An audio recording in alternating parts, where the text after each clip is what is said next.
The hardest part about writing isn't actually the writing, and nobody's telling you this.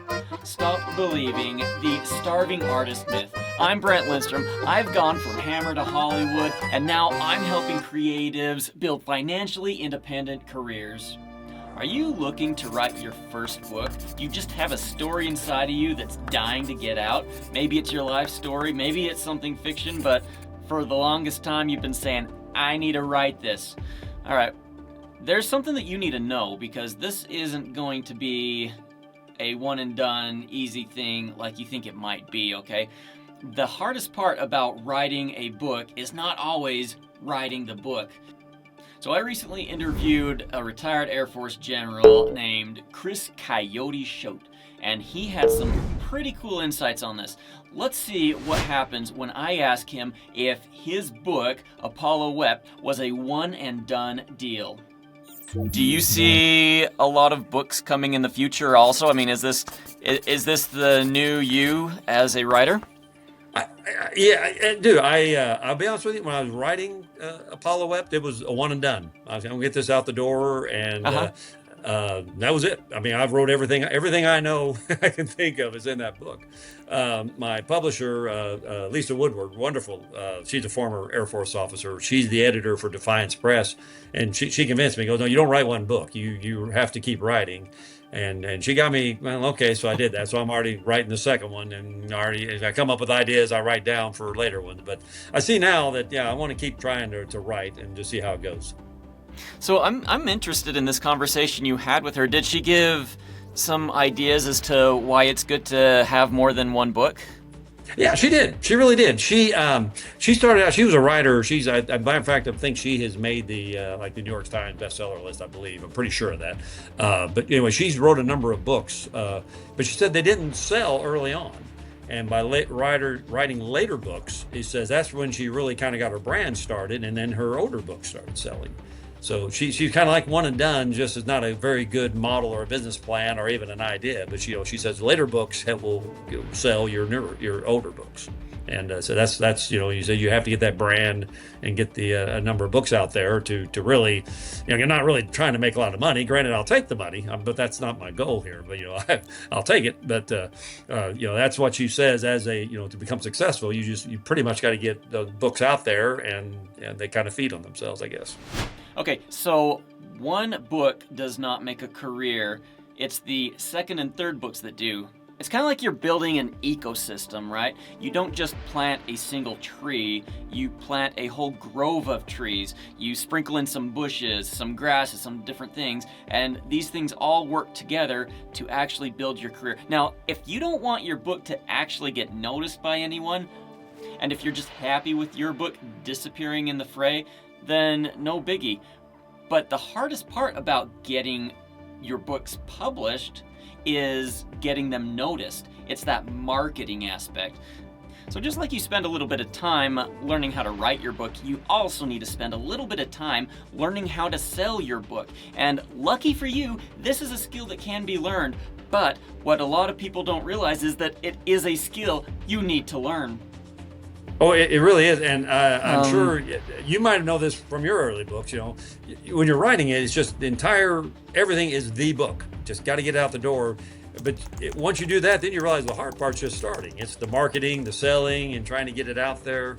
That's the hard part. There, the writing, it's kind of straightforward. But that you really, I guess you'll know that. Everybody will figure that out after the first book. But while you're writing, you go, man, I'm going to write it, send it out, and I'm going to just sit back and watch all the great 5-star reviews roll in. It doesn't work that way. When there's 2 million books being published every year, you gotta hustle.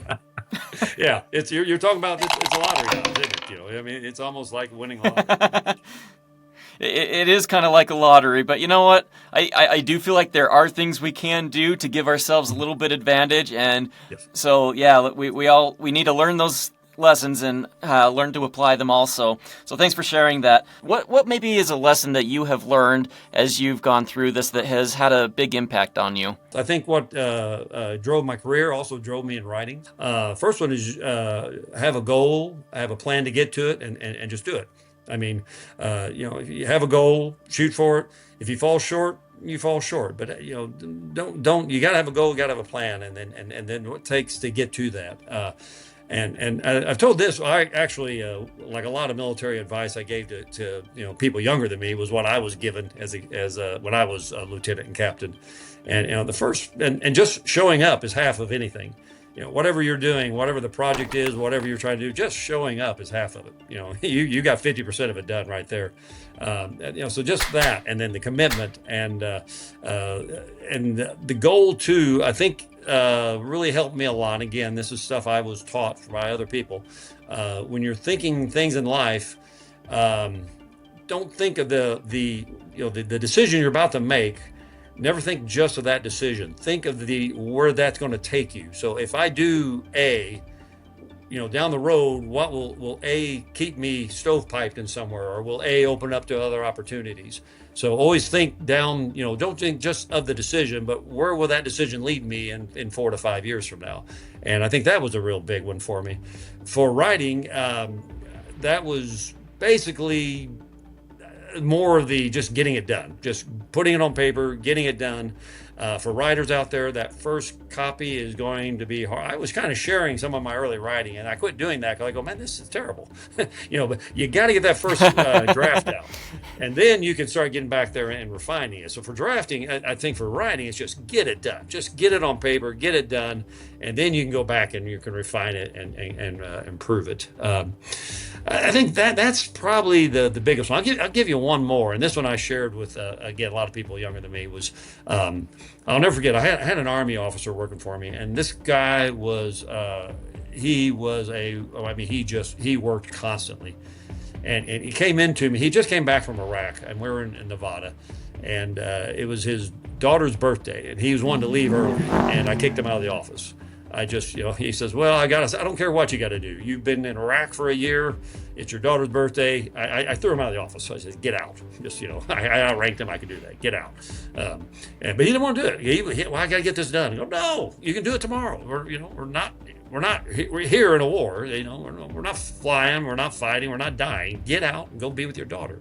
And in that line, I think Charles de Gaulle is who I heard said this. Apparently he didn't. That's who I always quoted back in the military. But the graveyard is full of indispensable men. And that's something I like to share with people as I tell them the story. You got to keep balance. We used to say in the Air Force, I joined the Air Force, but in my case, I was married beforehand. And I had every intention of being married when I got out. So the Air Force, or your job or whatever, they don't, the bus runs over you, they're going to replace you, but you can't replace your family. So keep a balance as you go forward. So. And these things, they're so fundamental to every part of our life.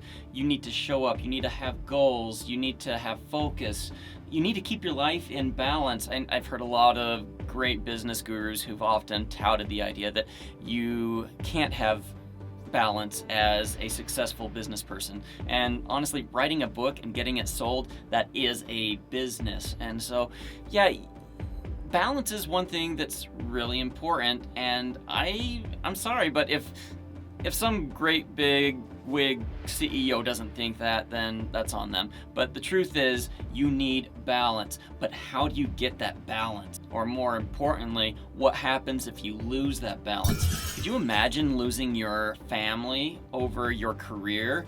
How devastating would that be? Maybe all this financial independence you've gained over the years, maybe you're close to retiring, or maybe you're a little bit younger, but you've set aside some money and you're able to get going. What if you lost your marriage and suddenly half of your finances are gone, okay? I mean, it's not just losing a life partner, it's losing actual wealth there. And frankly, for some of you, that's gonna happen, even if you are trying to keep everything in balance, everything in harmony, because we can't always control everybody, but we can try to make the best of every situation we have. And a lot of that delves into having goals, having the focus, doing the work that we need to do to keep things, I guess, in perspective and where we need them. I want maybe you to give new writers, maybe people who are just coming out of high school or college, someone who wants to start a career in the arts, what would be maybe 2 pieces of advice you could give them? Okay, great. I'm going to borrow one of yours that I got off your podcast. Was if I'm wanting to be a writer and I'm very young, you don't have an established career yet, I would basically have another occupation, because you're probably not going to make a living at this starting out.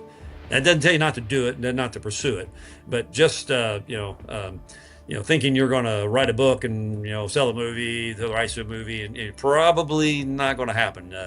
It's kind of like you have a kid who's really great at basketball. I'm going to make a living growing basketball. Yeah, give it a shot. If you're high enough, tall enough, fast enough, sure. But just realize there's one of them, however many have that.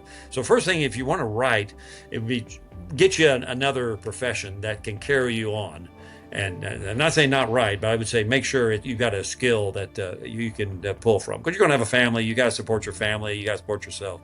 The starving artist, there's a lot of truth to that. So have that, and then as you're doing that, pursue the writing and just read everything you can. I mean, the classics. Satire, even I say everything.